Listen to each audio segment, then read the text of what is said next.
नमस्कार, राधे राधे।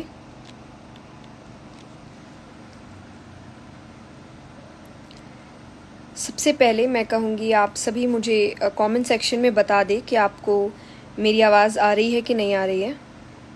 क्या आप मुझे सुन सकते हैं?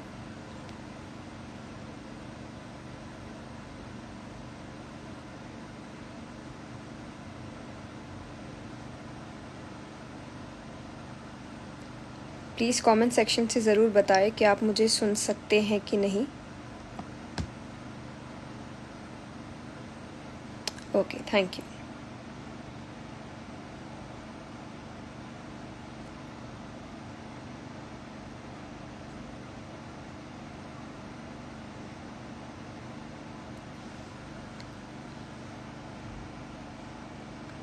आइए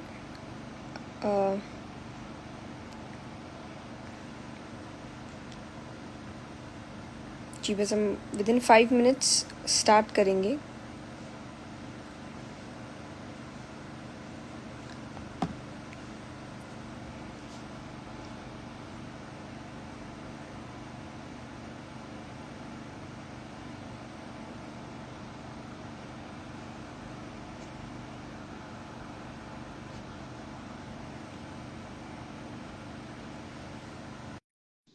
Sanjay ji, I think within 2-3 minutes हमारे बीच होंगे। जी, प्रणाम जी, प्रणाम। प्रणाम, जय श्री कृष्णा। चरणों में मेरे वंदन। नमस्कार, नमस्कार। मैं मैं बहुत ऐसे तो बोलता हूँ, आज थोड़ा नर्वस हूँ क्योंकि पहली अरे, बार स्पिरिचुअल लोग से मैं बात कर रहा हूँ। ये मेरे जीवन का सबसे बढ़िया दिन है in my 55 years age. Oh my God, thank you. और बहुत मेरी माँ आज इतनी खुश है, मैं कल बात कराऊंगा, बहुत खुश है आज। वो बोली कि बेटा तूने जीवन का ये बहुत बढ़िया काम किया है कि बात कर रहा है। ये उनका बड़प्पन है, उन्होंने हाँ बोला है। बिल्कुल नहीं, एकदम आप मुझसे बहुत बड़े हैं, बहुत ज़्यादा एक्सपीरियंस्ड है, बहुत ज़्यादा ज्ञानी हैं। नहीं नहीं और आई थिंक जिस दिन पहली बार हमारी लाइफ की बातें हुई थी और मैंने इनका पेज और इनके सब चेक किया, तो आई जी थिंक तब से मैं सिर्फ इनके पेज को और इनके यूट्यूब वीडियोस को ही देख रही हूँ। सो आई थिंक आप बहुत अच्छा काम कर रहे हैं। आई एम सो हैप्पी कि आज आपके साथ ये लाइव सेशन हो रहा है। मुझे बहुत कुछ सीखने को मिलेगा। जी जी, बस मैं तो गुजरात में ज्यादा बोलता हूँ, गुजराती में, पर आज मेरे जी, बहुत फॉलोअर्स भी हैं, तो आपसे कुछ ऐसे सवाल के जो मुझे भी हो रहे, तो मैंने सोचा आपसे ही इसके सवाल पूछूं। क्योंकि आपने जो जी, 9 साल एज में आप इस लेवल पर की स्थिर स्त्रोत और सब, और मेरी माँ तो हमेशा कहती कि वो जो आप वो गाती हैं, तो वो मेरी माँ तो रो देती है कि अरे तू आज रुको, ये सवाल करने हैं ताकि यूथ को पता चले। आप जी, ब्राह्मण समाज और हिंदू समाज के लिए बहुत बड़ा गौरव है। और मैंने बहुत सारा आपके बारे में बहुत सारी चीजें मैं जानता हूँ, पर आज इसके बारे में बात नहीं करूंगा। पर एक पहला सवाल मुझे ये होता है कि आप स्पिरिचुअल बातें करती हैं, लाखों लोग आपको सुनने आते हैं, आप एप्पल की वॉच पहनते हैं, एप्पल के आईफोन्स पहनते हैं, तो क्या लोग आपको क्रिटिसाइज नहीं करते हैं कि भाई ये शास्त्रों में तो ऐसा नहीं होता है, ऐसा नहीं, जो एक टिपिकल हमारी जो सिस्टम है। मैं बहुत जी, खुश, आप एग्जैक्टली। दोनों हाथ से सैल्यूट करो, पर आपको कभी लोग पूछते नहीं है, क्रिटिसाइज नहीं करते कि आप ऐसे कैसे रहते हो, व्यासपीठ पर जाते हो, ऐसे बोलते हो, तो कभी हाँ जी, आपको? बिल्कुल बिल्कुल करते हैं। पर मैं एक बात हमेशा कहती हूँ कि अगर आप कोई काम ऑनेस्टी के साथ कर रहे हैं तो वो गलत नहीं है। क्योंकि बिल्कुल मैंने कभी भी अपने काम के थ्रू या अपनी कथाओं में ये नहीं कहा है कि मैं कोई साधु या संत हूँ जिसने दुनिया छोड़ दी है, जी मटेरियलिस्टिक वर्ल्ड छोड़ दिया है और मैं अपने घर पे नहीं रहती या मैं पैसों से और सुख सुविधाओं से दूर हूँ। अगर मैं ये कहकर और फिर उसके बाद एप्पल वॉच पहन रही हूँ या घर में रह रही हूँ या कोई भी ऐसी चीज, तो आई थिंक वो धोखा होता है। जी पर जी अगर मैंने आपको साफ साफ यही कहा है कि मेरा खुद का एक घर है आगे जाके, ऐसे तो यही पर दूसरी एक फैमिली भी होगी, बच्चे होंगे, तो उसके लिए तो काम सबको करना है। बिल्कुल तो बिल्कुल। आई डोंट थिंक ये एक गलत सोच है। क्योंकि मुझे ऐसा लगता है कि पैसे पता नहीं क्यों इतने गलत वे में ले गए हैं कि पैसा कमाना माने गलत ही होता है और पैसे से रिलेटेड कुछ भी किया तो वो गंदा ही है। जी तो ये जी सोच गलत है। क्योंकि आप सांसारिक जीवन में रहकर और बिल्कुल। मटेरियलिस्टिक वर्ल्ड में रहकर भी भगवान को बहुत अच्छे से मना सकते हैं और ऑनेस्टी के साथ कि मैं जो कर रही हूँ मैं बोल रही हूँ। आपको अच्छा नहीं लग रहा है वो बात अलग है, लेकिन मैं कोई धोखा नहीं दे रही आपको, और ना जी ही मैं किसी को फोर्स करती हूँ कि मैं तो यहाँ एप्पल वॉच पहन रही हूँ और मैं किसी और को बोल रही हूँ कि आप सब त्याग दीजिए और आप काम छोड़ दीजिए। जी मैं तो जी ये भी नहीं कहती किसी से, काम करिए, पैसे भी आज बहुत जरूरी है, सक्सेसफुल होना जरूरी है, लेकिन इसके बीच भगवान को छोड़ना नहीं है, जी जी। क्योंकि वो ही आपको आई थिंक सक्सेसफुल बनाते हैं। आपकी भगवान की डेफिनेशन क्या है? मैं देखिए, मैं तो, मेरे लिए भगवान की डेफिनेशन कृष्ण है, श्याम बाबा है मेरे के, लेकिन आप जिसको मान ले, क्योंकि जी जी वो एक है, वो दुनिया है, वो संसार है, परम ब्रह्म है, रूप भी है, नहीं भी, कहते ना कि निराकार है, बिल्कुल ब्रह्म है, निराकार। हर जी कितना नाम दे सकते हैं आप। तो आप जो माने वो आपके लिए भगवान है, लेकिन बस यही है कि वो आपको कहते हैं सत्य बोलो। जैसे श्रीमद् भागवत में मंगलाचरण जब वेदव्यास जी ने किया, तो उन्होंने कहा सत्यम परम धीमहि, ना कृष्णम परम, ना राम परम, ना महेश परम, नहीं, सत्यम।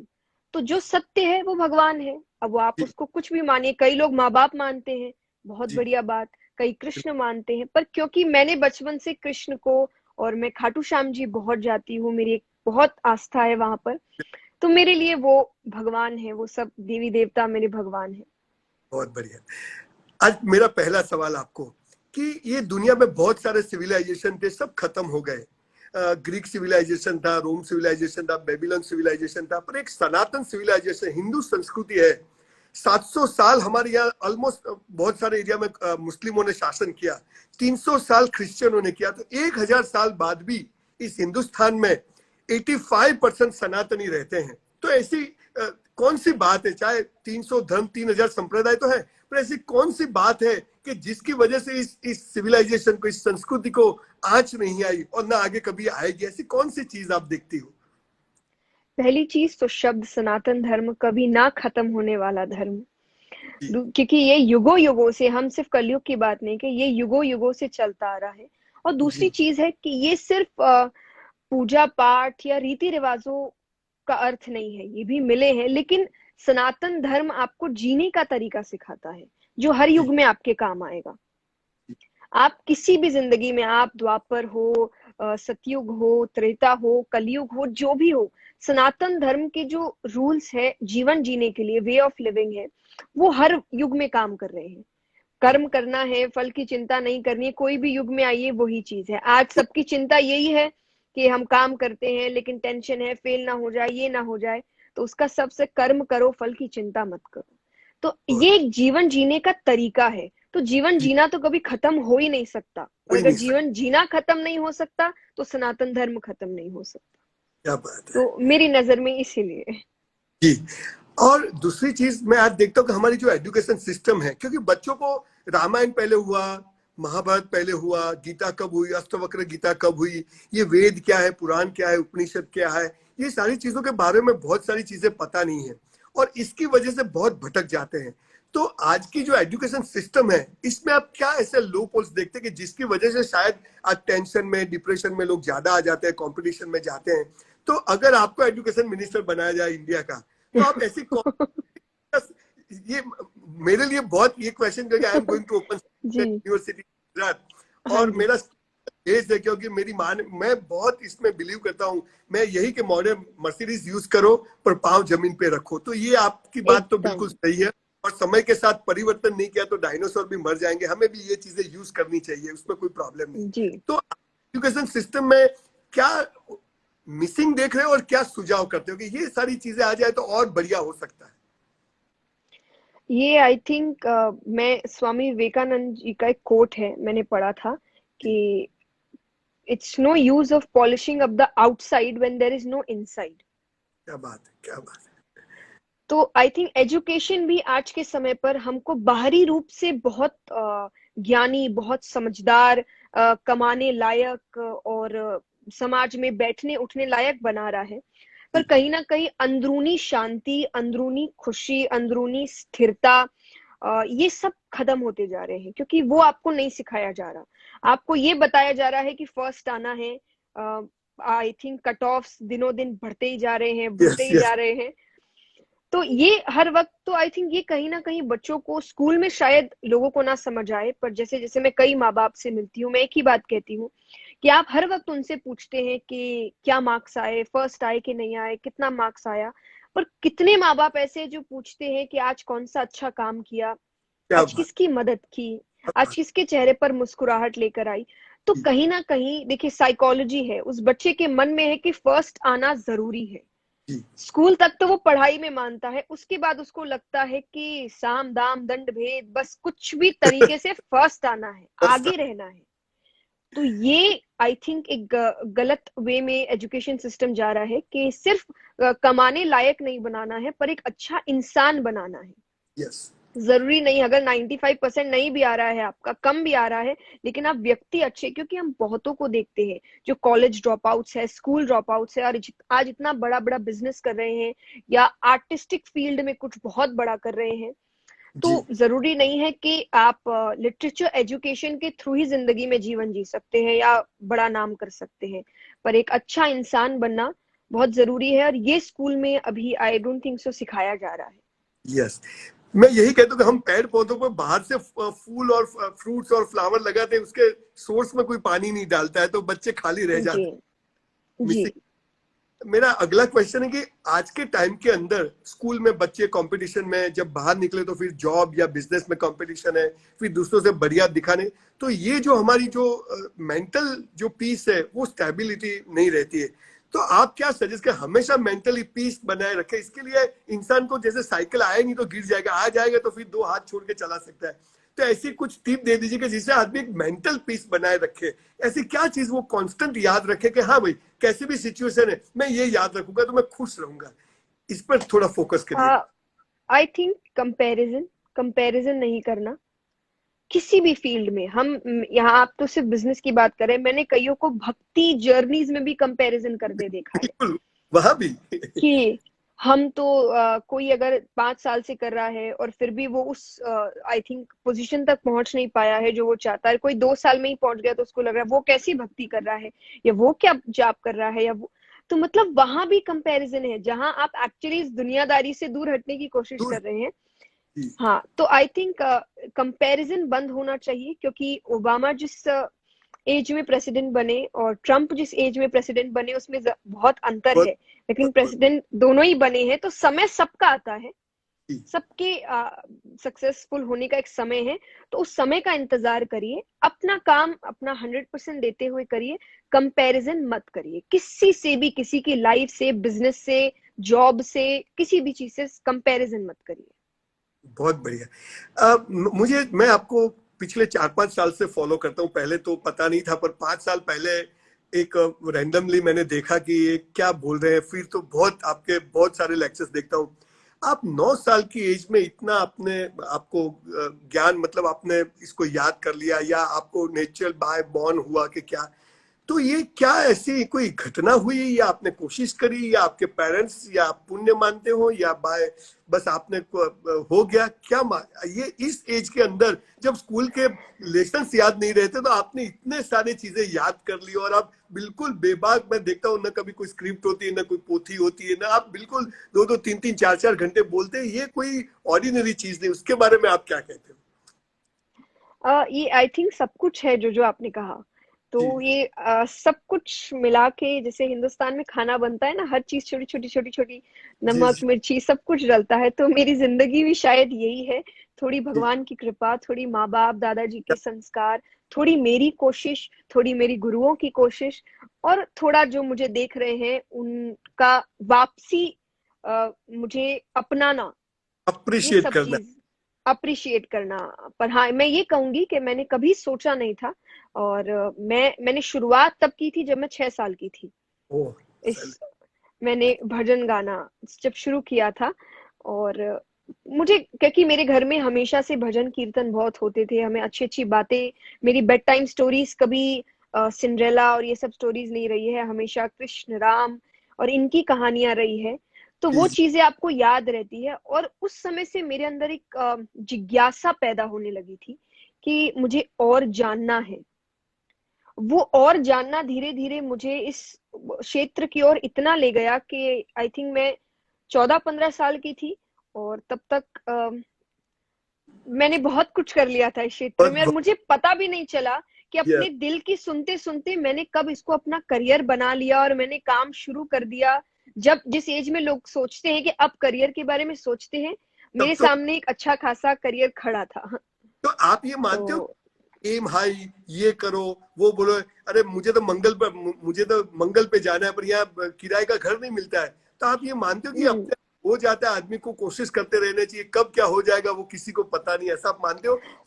डेफिनेटली डेफिनेटली मैं ये मानती हूँ, लेकिन हाँ मैं ये भी मानती हूँ कि लॉजिकल भी होना चाहिए हाँ बिल्कुल। कि अगर चांद पे जाना है तो कैसे जाना है उस वो चीज की तैयारियां भी आपको करनी पड़ेगी। हम सिर्फ बैठे बैठे नहीं बोल नहीं, सकते कि चांद, लेकिन पॉसिबल सब है क्योंकि हम इतने लोगों को सुनते हैं, कई ऐसे हैं जो कहाँ से कहाँ पहुंच गए, उन्होंने भी ऐसा ही कुछ सोचा था जिसपे उनके आस पड़ोस वाले तो हंसे ही होंगे, मुझ पे भी हंसे थे। और मुझे आज भी याद है जब मैंने पहली बार श्रीमद् भागवत कथा करी थी मायरे के लिए, भले ही मायरे के लिए मैंने बहुत तैयारी की थी, पर वो एक भक्त की कथा थी। और भागवत तो गीता जी ये सब हमारे पुराण और ग्रंथ इत्यादि हो जाते हैं जिनको आप बचपन से बस घर पे देखते आ रहे हैं कि एक देखते हैं मोटी सी किताब है जी। जिसको दादा दादी पढ़ते हैं और ये माने क्या है। तो मैंने जब पहली बार आरती शुरू हुई थी भागवत जी की, और तब शायद एक रियलाइजेशन हुआ था कि मैं कर रही हूँ।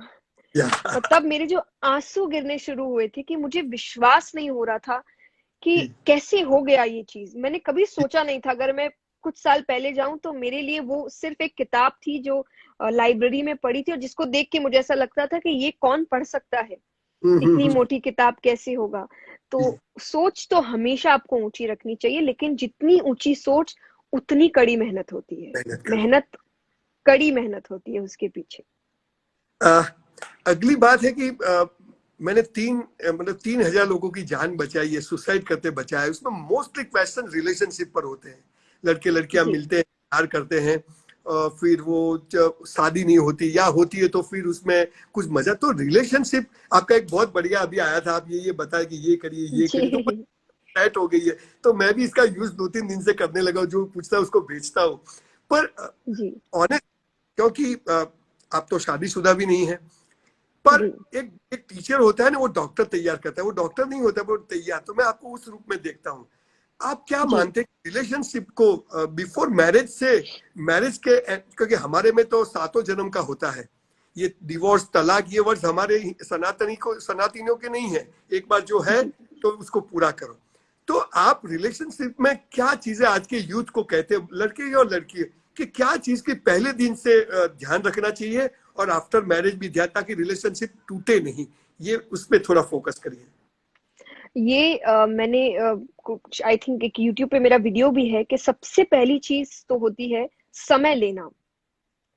हम आजकल, मैं एक बात हमेशा कहती हूँ कि हम इतना मशीनों के साथ काम कर रहे हैं कि हमें अब व्यक्ति भी मशीन लगने लगे हैं और हमको हर चीज एकदम तुरंत चाहिए, कि हमारे पास एकदम भी पेशेंस नाम की चीज नहीं है कि थोड़ा रुको, जिसके साथ आपको जीवन जीना है उसको थोड़ी समझने की कोशिश करिए और फिर आप उस रिलेशनशिप के बारे में सीरियस होइए। कि हाँ, हम कई बार इतनी जल्दबाजी करते हैं कि बस प्यार है, और वो प्यार एक तरीके से मैं कहूंगी शुरुआत के कुछ साल में आपको वो बुखार रहता है और फिर धीरे धीरे आप उसकी जो उसका बिहेवियर है, उसकी जो आदतें हैं, उनका जो हर हैबिट्स है, बोलने का तरीका है, काम करने का तरीका है, वो चीजें उस प्यार को जीवित रखती है। लेकिन शुरुआत में हम उन चीजों पे ध्यान ही नहीं देते। शुरुआत में हमें तो हर चीज अच्छी लग रही है, वो कुछ भी करे अच्छा है, उसका चिल्ला देना अच्छा है, शॉर्ट टेम्पर्ड होना अच्छा है, रूड होना अच्छा है, सब कुछ प्यारा है। आई थिंक जेलेसी भी उस बड़ा ही प्यारा लगता है, लेकिन 2-3 साल बाद वो जेलेसी ऐसा लगता है कि मेरा स्पेस खत्म हो रहा है, मुझ पे शक किया जा रहा है। तो ये जरूरी है कि आप उस प्यार से हटकर थोड़ा आप इंसान के बिहेवियर को देखिए और समझिए कि जो चीजें उनमें गलत है, क्योंकि प्यार का मतलब भी है कि आप उनके फ्लॉज भी अपनाते हैं, जी लेकिन क्या वो फ्लॉज अपनाने लायक है? क्योंकि शुरुआत में आप अपना लेंगे लेकिन कुछ साल बाद आपको लगेगा ये तो अपनाने लायक ही नहीं है, नहीं है। इसको खुद को चेंज हो जाना चाहिए था। जी अरे जी कोई भरोसा नहीं है ना, बंदा चेंज होगा कि नहीं होगा। तो ये चीजें पहले ही सोचिए। तो पेशेंस रख के पहले एक दूसरे को जानने की कोशिश करें, और जब लगे कि हाँ, हम एक दूसरे की अच्छी आदतें और बुरी आदतें दोनों दोनों से। ही एक्सेप्ट करने को तैयार हैं, उसके बाद आप उस रिलेशनशिप को लेकर सीरियस हुई और जी फिर आप शादी तक की बात सोचिए। जी जी। ये तो अभी बहुत जल्दी 2-3 महीना मिले नहीं और चलो शादी, और फिर और शादी के बाद आपको, तो 2-3 महीने में शादी हो जाती है, फिर सब हाँ, प्रॉब्लम। और फिर आपको पता, अरे मुझे तो ये पता ही नहीं था, तो पता नहीं था तो आपने समय थोड़ी दिया जानने का, आप तो बस उस बुखार में थे और आपने शादी कर ली।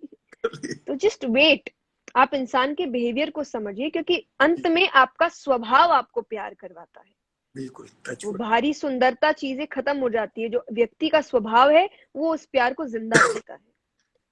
मैं इसको ऐसे भी देखता हूँ कि पहले तो दोनों फ्रीडम चाहते हैं, मैं तुझे फ्रीडम दूंगा, ये मुझे फ्रीडम। अब ये दोनों फ्रीडम फाइटर एक दूसरे को गुलाम बनाने में लग जाते हैं। और गुलाम जी जो हो, फिर दोनों गुलाम हो जाते, तो एक गुलाम दूसरे गुलाम से प्यार कर ही नहीं सकता है। जी तो ये पॉजिटिवनेस आ जाती है, और ये सारी चीजों से सब रिलेशन तो बहुत पेचीदा मामला आज यूथ के, क्योंकि स्कूल में तो इसका कुछ पढ़ाया नहीं जाता है। आप जैसे जी लोग कुछ पता है जो बहुत सारी स्पिरिचुअल बातें, लोगों के प्रॉब्लम फेस करके ये बात बताते कि थोड़ा टाइम लेना चाहिए, जानना चाहिए, जल्दबाजी नहीं करनी चाहिए। Anyway very good. जी, अच्छा, मैं आपको थोड़ा और भी सवाल पूछूंगा, शायद आपका जरूर टॉपिक जरूर। पर। आप, मैं ये मानता हूं कि आज भले आपको पता है कि नहीं, पर बहुत लोग आपको चाहते हैं, और बहुत लोग ये मानते हैं कि आप जो कहते हैं, आपके आवाज में ये ताकत है कि जो चीज आप बोलती हैं तो लोगों को टच कर जाती है। जैसे कि आज पॉलिटिक्स है, आज हम कोई पॉलिटिकल पार्टी की बात या व्यक्ति विशेष की बात नहीं करें, पर देश की जी लोकशाही आज जिस दिशा में जा रही है, आप इस पॉलिटिक्स में अच्छे लोग आना नहीं चाहते। आप देखिए कि 70% लोग क्रिमिनल्स रिकॉर्ड वाले लोग आते हैं, अच्छे लोग नहीं आते हैं।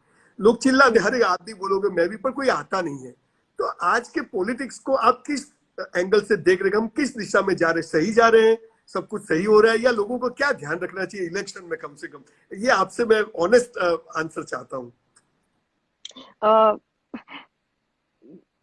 इसका आप मुझे नहीं एग्जैक्ट वैसे, क्योंकि देखिए हर देश में अच्छी चीजें बुरी चीजें हैं। बिल्कुल कोई भी, मैं हर बात कहती हूँ, चाहे वो पार्टी हो, कोई भी पार्टी हो या कोई भी देश हो, आप मुझे कोई भी ऐसा देश बताइए जहाँ कुछ भी गलत नहीं हो रहा, बिल्कुल ऐसा नहीं है। या कोई भी ऐसा देश जहाँ पे कुछ भी अच्छा नहीं हो रहा, या कोई भी ऐसी पार्टी एट प्रेजेंट इंडिया में जिसने कभी कुछ गलत नहीं किया या कभी कुछ सही नहीं किया।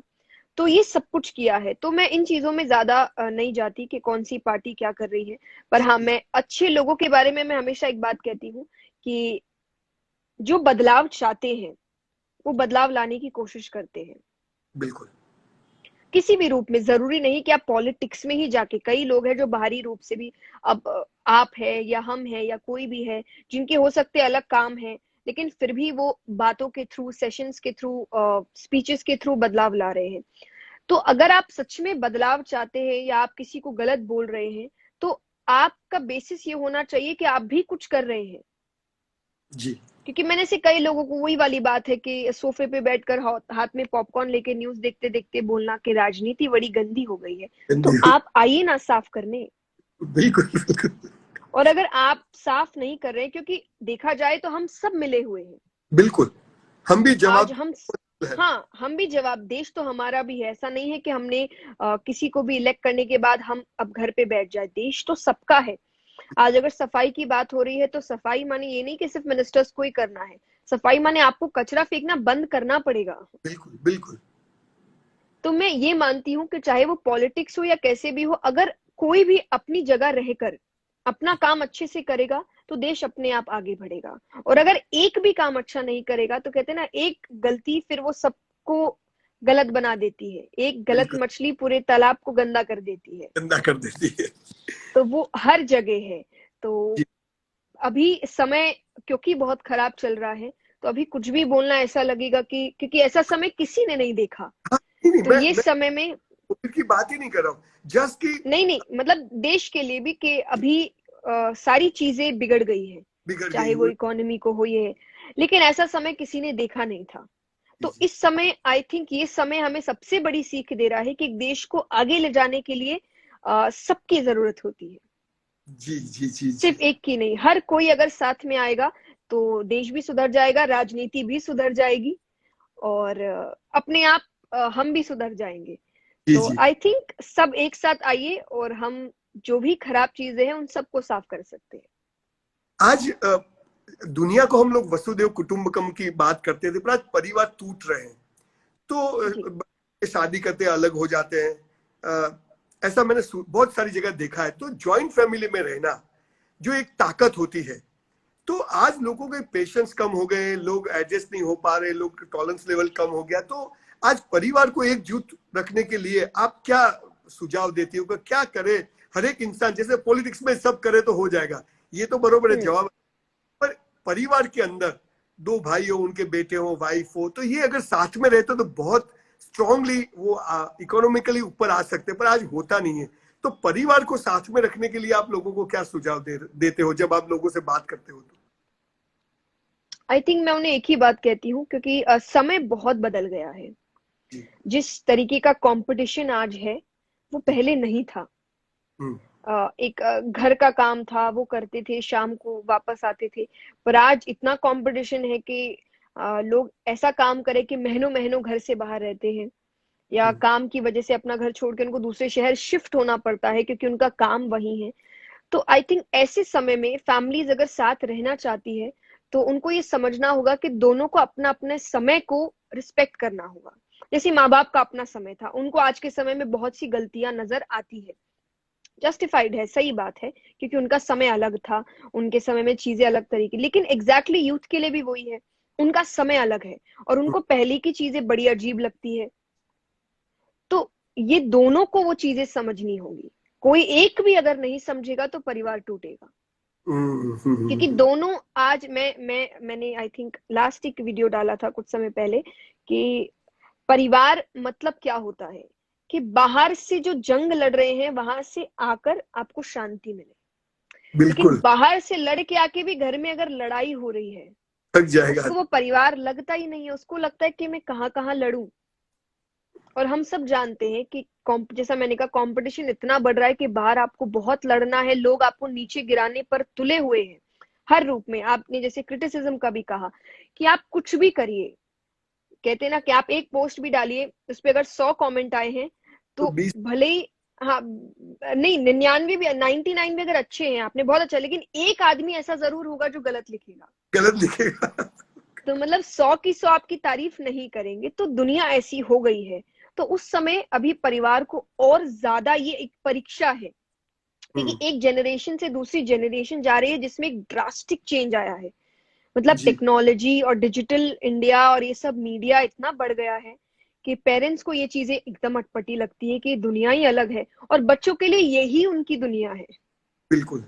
क्योंकि चाहे वो स्कूल हो, ऑनलाइन स्टडी हो, वेब सीरीज हो, वीडियो कॉलिंग हो, व्हाट्सएप, इंस्टाग्राम, सब कुछ है, उनकी दुनिया इसी के पीछे घूम रही है।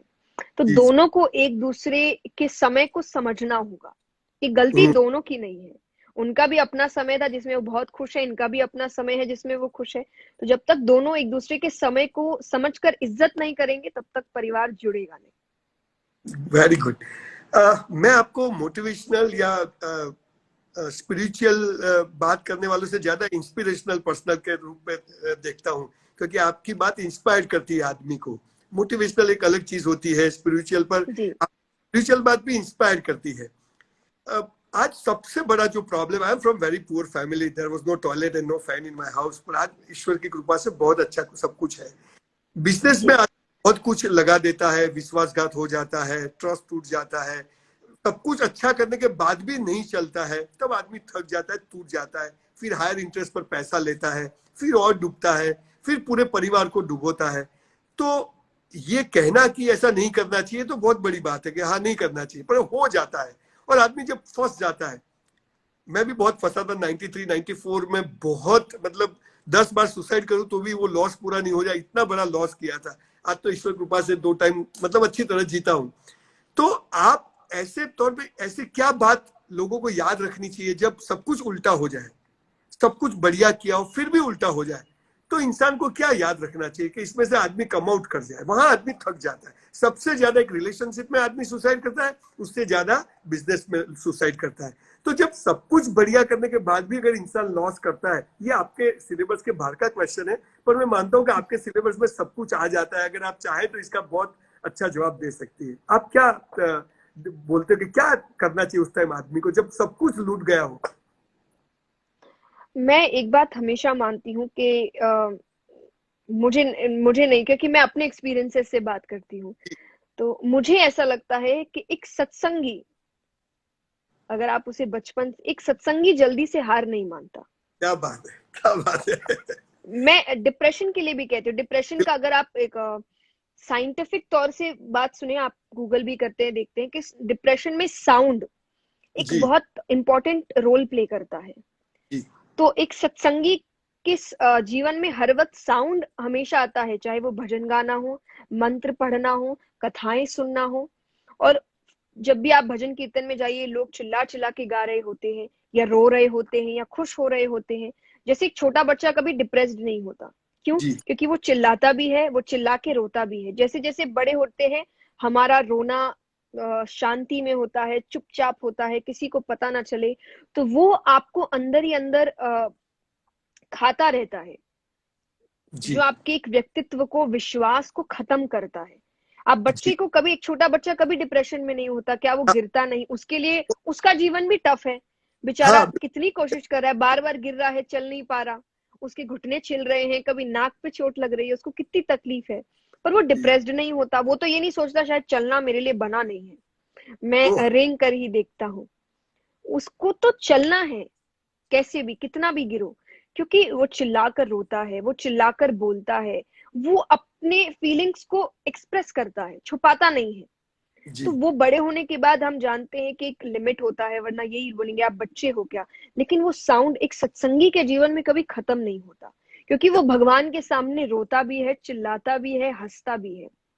और एक विश्वास हमेशा उसके मन में रहता है कि, ये कृष्ण अर्जुन की भी बात है कि कोई ऐसी बात लिखो जिससे अगर एक सुखी आदमी देखे तो वो दुखी हो जाए, और एक दुखी आदमी देखे तो वो सुखी हो जाए। और वो लाइन थी, ये वक्त गुजर जाएगा। गुजर जाएगा, बढ़िया। तो जो भगवान पर भरोसा करते हैं, उनको पता है कि पहली चीज तो जो हो रहा है उसकी मर्जी से हो रहा है। क्या बात हो सकता है ये चीज मेरे लिए अभी नहीं बनी, है। क्योंकि जैसा आपने कहा, मैंने भी अपने, मतलब एग्जैक्टली मैंने नहीं, पर मैंने अपने पेरेंट्स को बहुत बहुत बहुत गरीबी से उठते हुए देखा है। हमारे फैमिली में बहुत से लोग थे, और मेरे पापा अकेले थे जो अर्न करते थे। मुझे आज भी याद है कि मेरी मॉम बताती है कि मैं जब पैदा हुई थी तब भी वो देखने को नहीं थे, क्योंकि वो दूसरे शहर में काम करते थे, और वो काफी समय बाद मुझे देखने के लिए आए थे।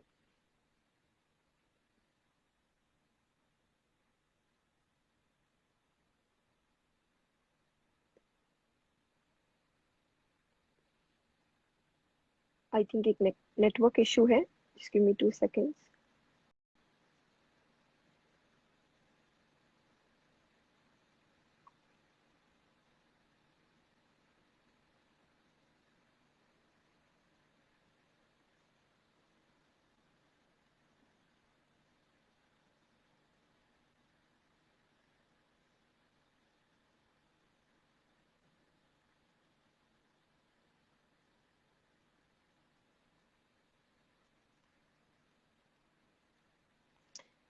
जी, just give me 2 seconds. I think कोई नेटवर्क इशू है उनकी तरफ।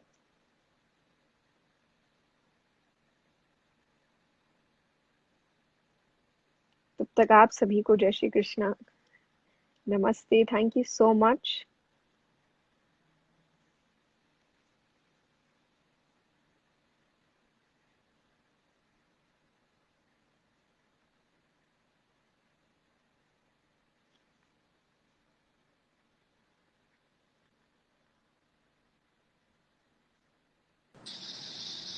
हाँ जी। कि मेरे ख्याल से कुछ कट हो गया ऐसा लगता है। हाँ जी।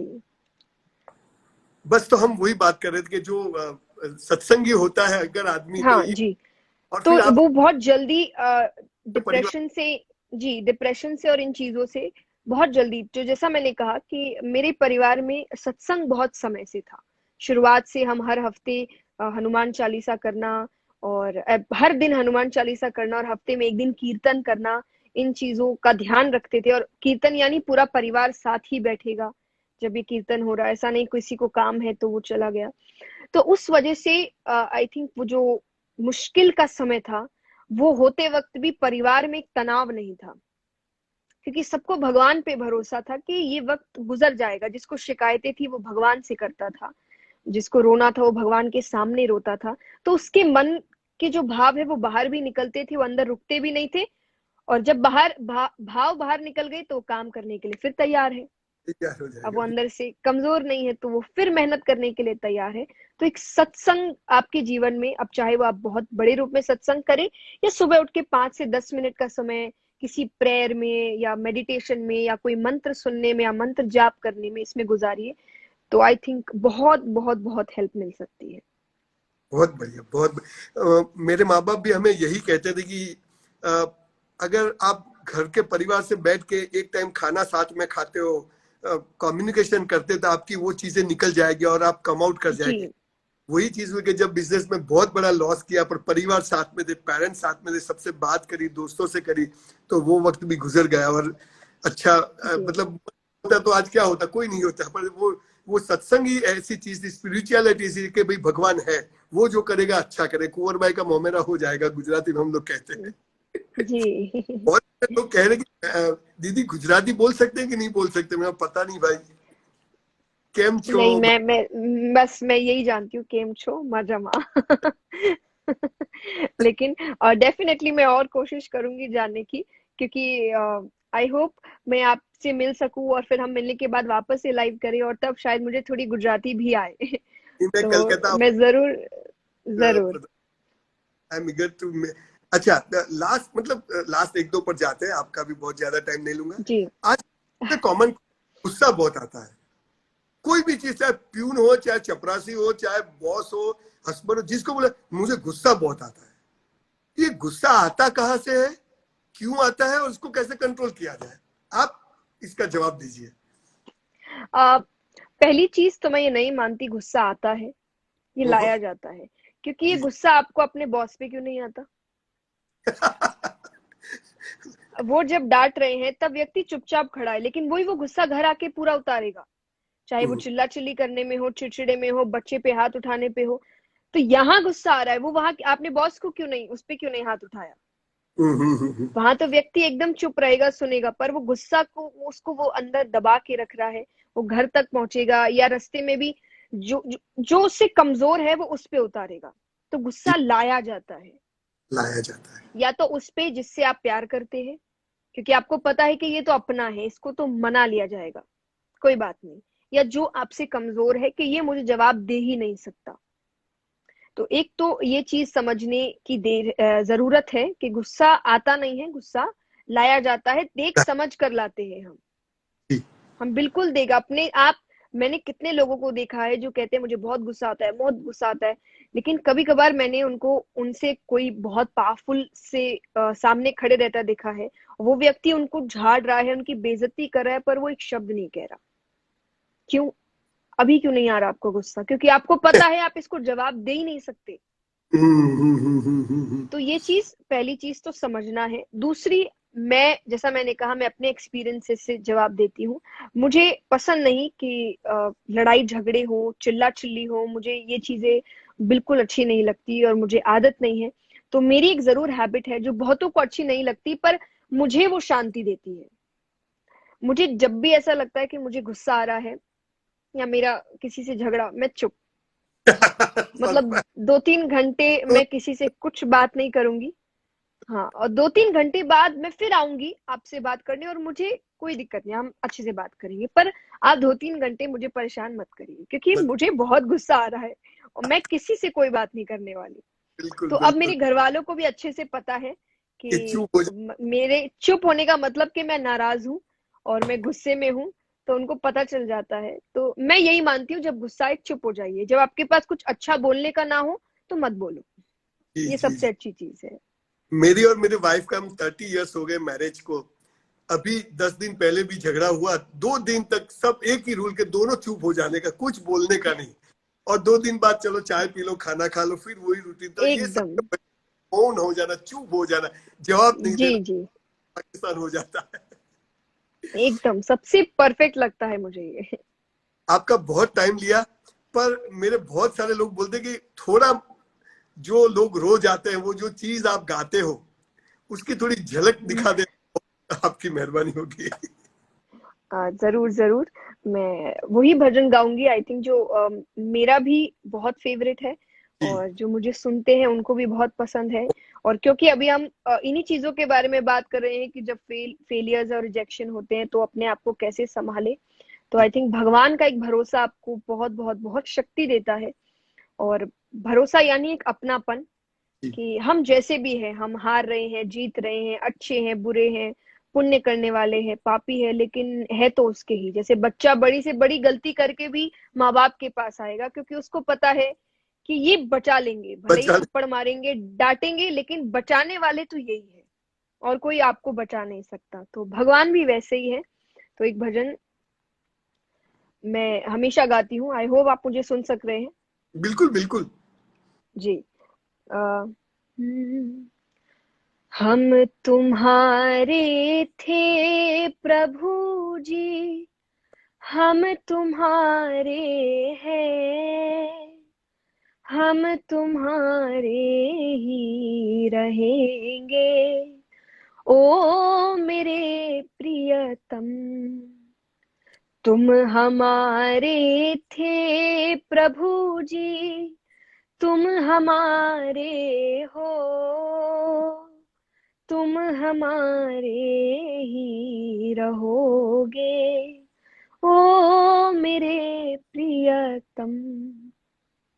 बहुत बढ़िया, बहुत बढ़िया, बहुत खुशी हुई। आप शायद आपको लोग बोलते हैं कि नहीं पता, पर आप यूथ के लिए आइकॉन हो पूरे हिंदुस्तान के अंदर। वर्ल्ड में मैं जाता हूँ, दुनिया में लोग आपको बहुत इज्जत से, बहुत प्यार से सुनते हैं। लोगों, आपने पूरा एक डेफिनेशन चेंज कर दिया कि स्पिरिचुअल पर्सनालिटी कैसी होनी चाहिए। ईश्वर आपको बहुत लंबी आयु दे। आपके पिताजी, आपके माताजी को मेरा प्रणाम, आपकी दीदी को मेरे प्रणाम। और बहुत जल्दी मैं आपको रूबरू मिलने कलकत्ता आऊंगा। बहुत जरूर सारी, जरूर। और फिर से एक बहुत बार बहुत वहां से। धन्यवाद, आपने मुझे बुलाया।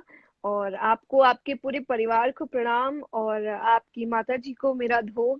मैं उनसे भी बहुत जल्दी मिलना चाहूंगी और शायद उनके सामने दो तीन और भजन गाना चाहूंगी। तो सो वो थैंक आपको यू सो मच। मैं ऑफिस से लाइव हुआ हूँ, एक्चुअल घर मेरा बाजू में, पर मैं घर जाके आपके वो मैनेजर से टाइम लेके एक बार वीडियो पर 2 मिनट बात करा लूंगा, तो वो मेरे जीवन की सबसे बड़ी गिफ्ट होगी मेरी माँ को। तो जरूर जरूर। बहुत बहुत शुक्रिया, बहुत बहुत आभार। बहुत बहुत धन्यवाद, थैंक यू। जय श्री कृष्ण। आओ जो, आओ जो। हाँ जो